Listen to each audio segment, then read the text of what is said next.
Saya benci dengan Pak Jokowi, saya tidak suka dengan Pak Jokowi.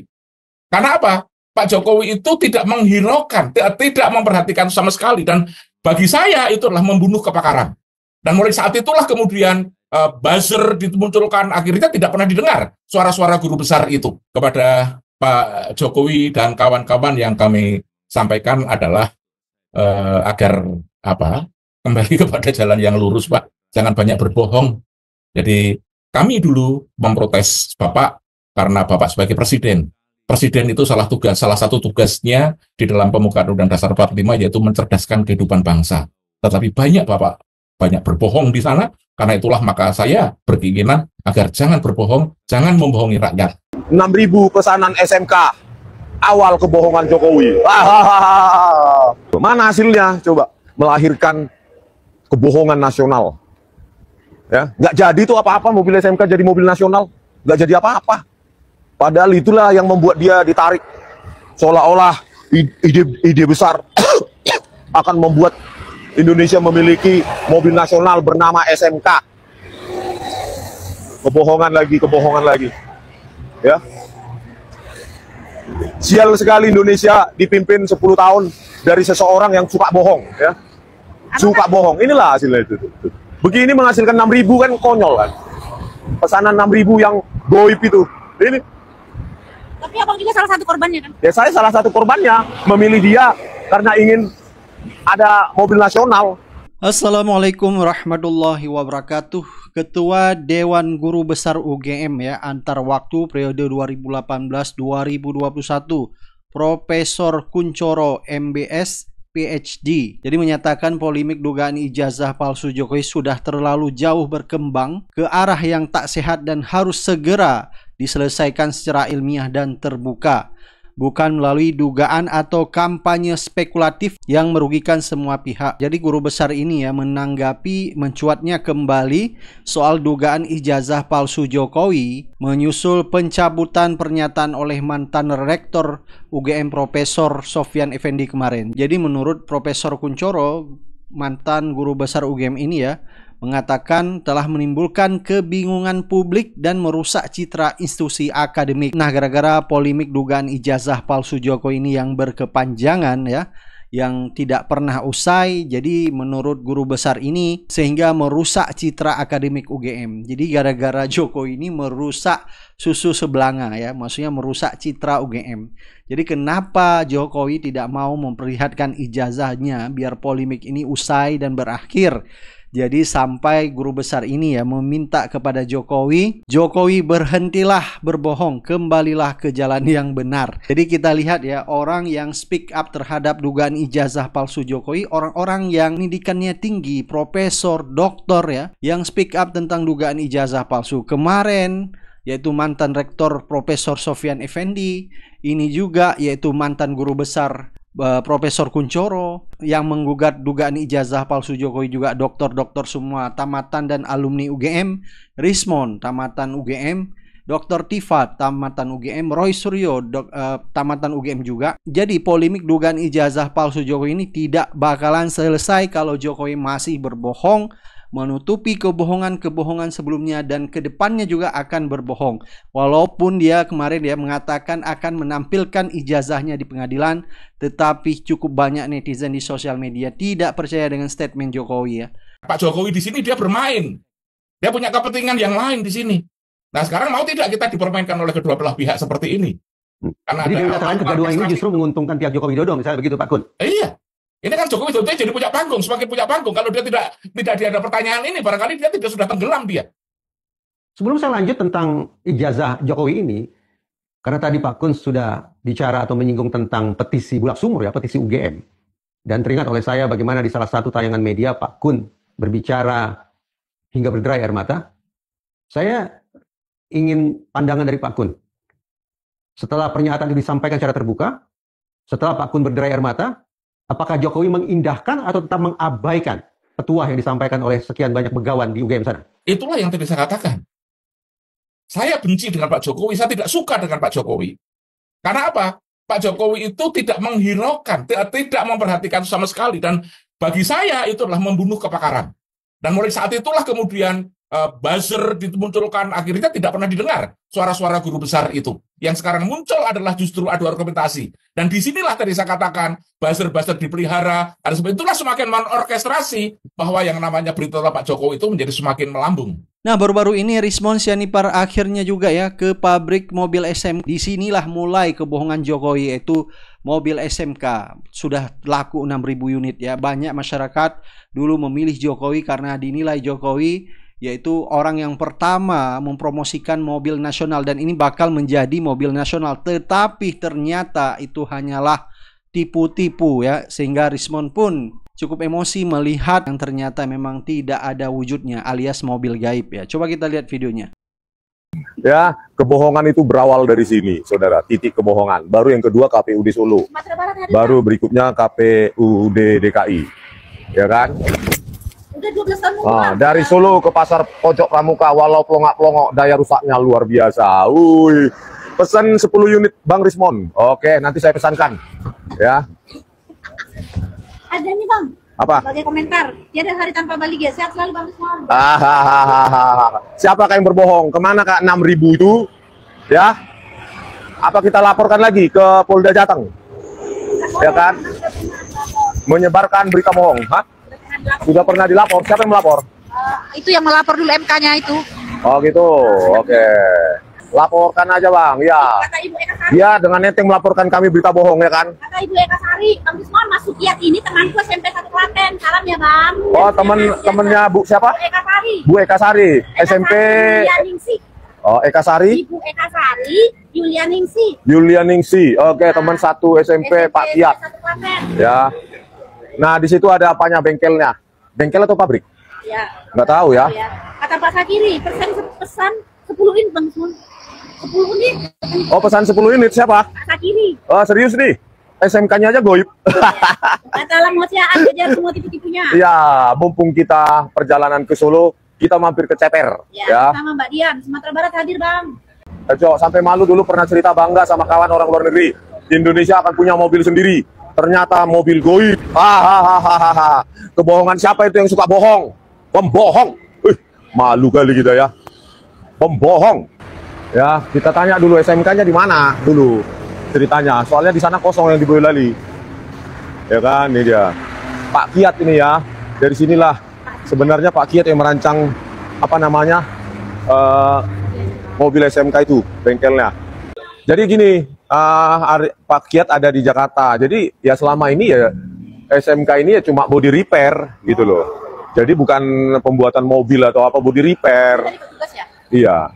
Jadi sejak 2012 yang apa itu yang terkenal itu dari Pak Rosuryo yang menyetir ke SMK itu ya di sini. Pak Kiatnya Jakarta ya di sini. Body repair. Jadi bukan pembuatan mobil. Itu loh. Bapaknya tadi karoseri lah, entah apa ini nih kayak gini nih.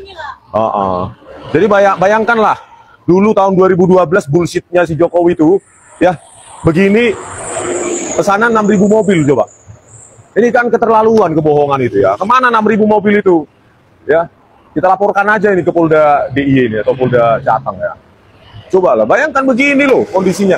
Ya ini cuma body repair aja ini semua. Nggak ada pembuatan mobil. Nggak ada sama sekali. Disinilah titik kebohongan, awal kebohongan Jokowi ke tingkat nasional yang diglorifikasi oleh TV-TV mainstream, ya bahwa nanti akan ada mobil nasional. Itu semua berawal dari bengkel ini. Body repair ternyata nggak ada apa-apa. Ya, tidak ada apa-apa sama sekali, saudara. Ya, tadi stafnya juga saya wawancarai takut. Apa namanya Pak Kiat aja lah katanya di Jakarta, katanya begitu. Inilah kondisinya, nggak ada apa-apa, saudara. Pesan 6.000 gimana kayak gini pesan 6.000 coba? Kan pada saat di Metro TV itu, ya dibanggakan, oh bapak kalau ini pesan 6.000 sudah antri 6.000. Kalau Pak Tommy memesan bisa inden 3 tahun. Bayangkan, merakit iya body, tapi bukan membuat mobil mulai dari rangka, mulai dari mesin segala macam. Disinilah kebohongan tingkat nasional itu bermula. Tapi Ya. itu, tadi Bang masih ada pertinggalnya. Mana? Itu, Ini? coba. Ini yang papan itu. 2012. Lah kan peresmian bengkel. Oh, bengkelnya berdiri tuh. Peresmian bengkel, ya kalau bengkel begini ya banyak ya seluruh Indonesia. Ada Jokowi nggak di situ? Iya, itu mau Mana dicari. Jokowi? Ya. Brigjen Polisi jaga kesehatan terus. Alutfi, Brigjen Polisi. Beni Ratulangi, Pak Sukiat. Terus berkarya untuk bangsa dan negara Indonesia, anak-anak bangsa membutuhkan pemikiran dan inspirasi. Jadi ide awalnya dari Pak Sukiat, ya, diambil alih lah sama si Jokowi seolah-olah idenya. Masuklah dia ke TV-TV nasional, entah siapa sponsornya, ya, dengan kebohongan publik 6.000 unit tahun 2012, ya, pada saat dia mencalonkan gubernur 2012, ya. Ada komentar bang, katanya banyak, tapi pakai batin. Banyak mobilnya pakai batin. Iya. Melihatnya caranya pakai batin. Jadi inilah tempat di mana kebohongan nasional dimulai oleh Jokowi. Ya, SMK yang cuma ya dibilang cuma bengkel body repair, seolah-olah ingin melahirkan mobil nasional. Padahal nggak ada sampai sekarang mobil nasional itu. Coba Sylvester atau si Jembul kemarin itu, coba ke sini. Inilah kondisinya. Itu adalah ide Pak Sukiat diambil alih oleh Jokowi. Pura-pura sok-sok idenya dia. Padahal bengkelnya Pak Sukiat. Dibawalah itu SMK, mobil SMK itu yang personelingnya geser katanya Pak Roy Suryo. Dari Solo ke Jakarta ada ritual-ritualnya kan. Dimandi bunga, segala macam, seolah-olah itu akan menjadi mobil nasional SMK. Hasilnya zong. Apa kata pemirsa? Itulah bukti kebohongan Jokowi, ya. Apa tanggapan pemirsa? Ada termul? Banyak, ada lah nih. Mobilnya. Hah? Komentar-komentar. Udah dia? Oh, mengambil gambar. Seperti apa bengkelnya? Bengkelnya nggak ada apa-apa, body repair, bro. Tahu nggak body repair, memperbaiki body mobil, lecet-lecet, bengkok. Ada yang bilang pabriknya di Solo. Apa? Pabriknya katanya di Solo. Iya, pabriknya di Solo setelah 2012. Tetapi pada saat Joko Widodo, ya itu kan setelah dia jadi presiden, dan hasilnya kan zong juga, nggak ada produksi. Tapi tahun 2012, inilah yang dijual oleh Jokowi. Iya, body repair bengkel Sukiat ini, ya kan? Gitu loh. Mana hasilnya? Coba melahirkan kebohongan nasional. Ya, nggak jadi itu apa-apa mobil SMK jadi mobil nasional, nggak jadi apa-apa. Padahal itulah yang membuat dia ditarik, seolah-olah ide besar akan membuat Indonesia memiliki mobil nasional bernama SMK. Kebohongan lagi, ya. Sial sekali Indonesia dipimpin 10 tahun dari seseorang yang suka bohong, ya. Suka bohong, inilah hasilnya itu. Begini menghasilkan 6.000 kan konyol kan. Pesanan 6.000 yang goib itu. Ini. Tapi abang juga salah satu korbannya kan? Ya saya salah satu korbannya, memilih dia karena ingin ada mobil nasional. Ternyata pembohong ya. Ikon pembohong Indonesia adalah Jokowi. Ikon. Oke pemirsa, kita sudah mampir, yang penting mampir. Jangan pernah ada lagi lahir presiden Indonesia yang mulai dari kebohongan. Susah membenahi kehancuran itu. Ya. Orang dijanjikan mimpi-mimpi akan ada mobil nasional, ternyata kebohongan dan kebohongan dan kebohongan. Mana 6.000 pesanan itu, Jokowi? 6.000 pesanan SMK itu mana? Parah Anda itu. Ya, nanti saya laporkan Anda itu. Kebohongan. Ya. Menjanjikan ini akan begini, bukan begitu. Mobil nasional. Bohong. Cuma body repair aja kok. Ya. Oke pemirsa, begitulah. Kalian sudah tahu lah. Ternyata ya cuma itu body repair. 6.000 pesanan. Mana itu Jokowi? Anda tidak malu pada seluruh rakyat Indonesia.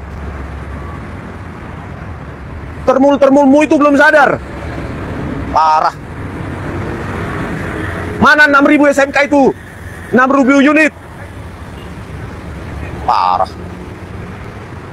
Ikon pembohong Indonesia adalah Jokowi. Mana 6.000 SMK itu? Mana tidak akan impor-impor? Mana tidak akan ngutang? Silpa kita banyak, 6 triliun, 7 triliun. Untuk apa ngutang?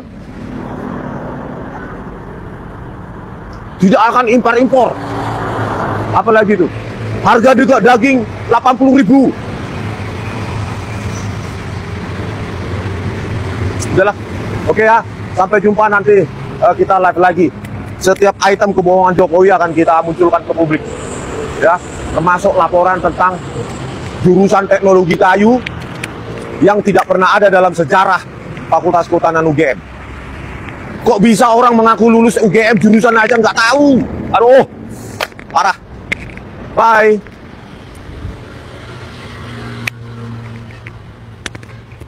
Lalu, ketika Sofyan Effendi mengatakan bahwa ya, Jokowi memang pernah kuliah di FK UGM, hanya saja sampai sarjana muda, titelnya BSc. Ya, ini kuat sekali. Ya.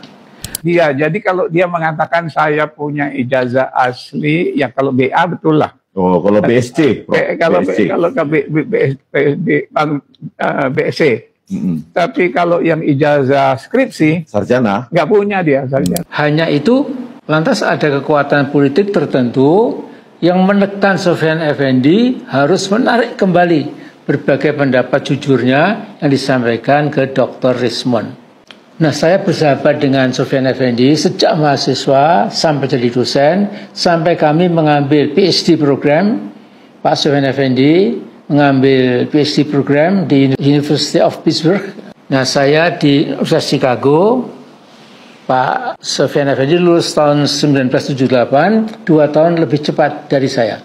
Nah, Sofyan sesungguhnya pernah dekat dengan Jokowi ketika menjadi Kepala Badan Kepegawaian Negara pada tahun 1999 sampai tahun 2000. Sebelumnya antara 1998 sampai 1999 menjadi asisten sekretaris negara bidang pengawasan dan pengendalian kebijakan. Nah, jadi soal isi perut Jokowi kiranya Sofyan sangat mafhum. Walaupun pernah dekat dengan Jokowi, Sofyan tidak pernah jadi Jokower. Sangat berbeda dengan beberapa dosen maupun lulusan UGM yang karena diangkat jadi komisaris ini, komisaris itu di berbagai perusahaan negara, kemudian penampilannya jadi arogan dan ingat lautan lupa daratan. Pokoknya hanya menjunjung-junjung saudara Jokowi. Nah, saya maklum kalau Jokowi dalam 1 tahun terakhir ini menjadi sangat sensitif. Tetapi gonjang-ganjing soal ijazah palsu Jokowi memang makin menyudutkan dia. Padahal kalau dia benar-benar punya ijazah S1 Fakultas Kehutanan UGM, tunjukkan ke publik, kemudian tantang semua pihak yang meragukan, boleh difoto, diperbesar dan lain-lain. Isu ijazah palsu ini segera berhenti, sudah selesai. The case is closed. Ya. Tetapi karena Jokowi tidak punya ijazah asli, sampai jambul ubanan juga tidak akan pernah punya ijazah asli seperti dituntut oleh sebagian besar anggota masyarakat. Nah, tontonan politik paling menarik buat rakyat Indonesia adalah bagaimana Jokowi terus berjalan dengan langkah guntai memikul dosa-dosa politik dan dosa-dosa ekonominya menjelang ambleknya atau keamblekan dia untuk selama-lamanya. Jadi saya ucapkan ya selamat Mas Jokowi. Semoga Anda bisa lolos dari kepungan ijazah yang pasti palsu, kasus-kasus korupsi dan gratifikasi yang diterima oleh anak-anak kandung Anda, menantu Anda dan kloni Anda. Nah, ini akan mengepung Anda. Terus saja nanti, lihat saja. Dan berbagai masalah berat ini tidak mungkin bisa Anda pikul. Masalah-masalah berat ini akan menerkam dan menelanjangi Mas Jokowi. Cepat lempar handuk putih, segera keluar dari ring politik sebelum dipukul KO oleh rakyat. Mungkin bukan saja KO, tapi sampai mungkin tidur koma. Nah, ada satu hal yang menggelikan, menurut saya agak menggelikan, yaitu keluhan dan sekaligus kecurigaan seperti dikatakan sendiri oleh Jokowi. Dia bilang, saya berperasaan memang kelihatannya ada agenda besar politik di balik isu-isu ini.